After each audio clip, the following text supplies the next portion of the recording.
6 Storytelling Lessons from Harry Potter. When I was a little kid, I wanted to be Harry Potter. I'd ask others if I looked like Harry Potter. When they said, "Ha, not at all," I didn't believe them. They needed to get their eyes checked.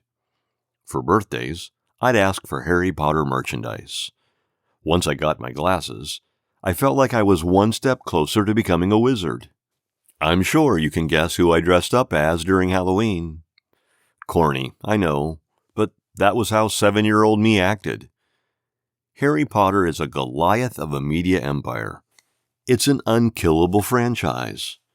Let's uncover the storytelling principles that allowed the franchise to become so powerful. Storytelling lesson number 1. The books glide. I consider writing great when my mind can glide through the words.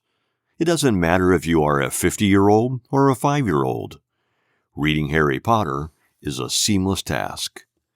Why is the gliding feature so important for storytelling, Armani? Because whenever we are making people think too much with fancy words and unnecessary jargon, it's similar to driving to a location while being constantly met with speed bumps. J.K. Rowling has a simple delivery that allows her books to glide. The simplicity allows the reader to be more invested in the story. Storytelling lesson number 2, Power of Outlines. The following tip is polarized among fiction writers. Create outlines. Stephen King is not a big fan of outlines. He likes it when a story unfolds, and he is surprised by what he is creating. But J.K. Rowling outlines everything. If you've read the Harry Potter series, then you may have been intrigued to see how little details from one book connects to another book. The books are all organized under one connective issue. Storytelling lesson number 3, Kill off potential stars. Have you ever watched Game of Thrones? One thing that makes the show unique is that you never know who is going to die.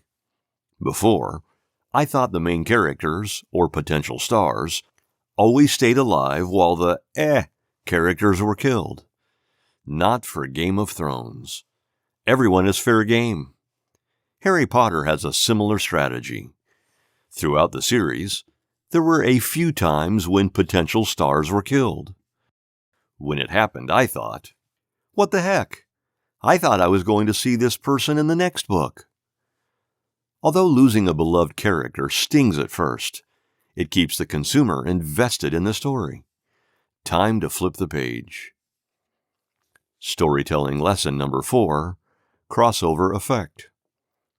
Thus far, I've been referencing the Harry Potter books, but many people have never read the books. They have watched the movies, though.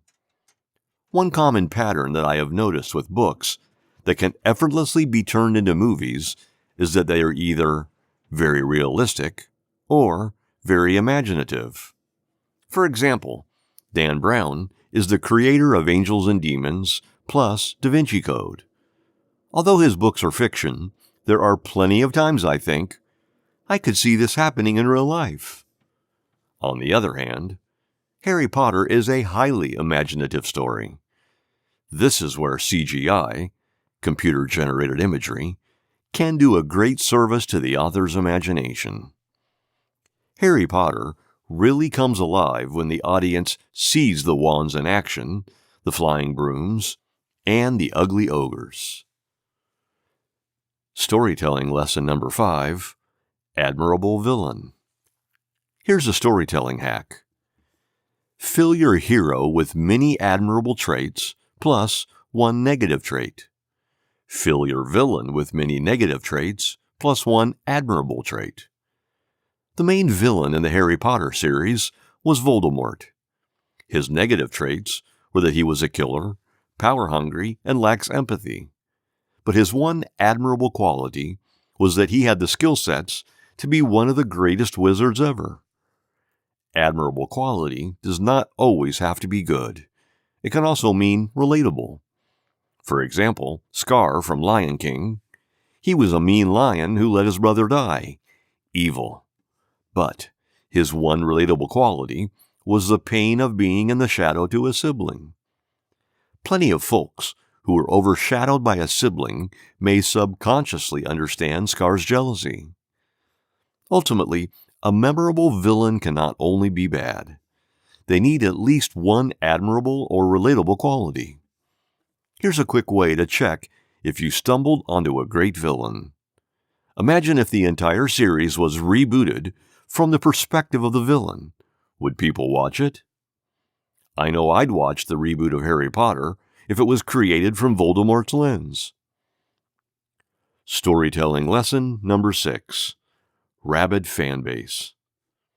A few years back, J.K. Rowling made the announcement that Dumbledore was gay. When she announced that Dumbledore was gay, it caused an uproar.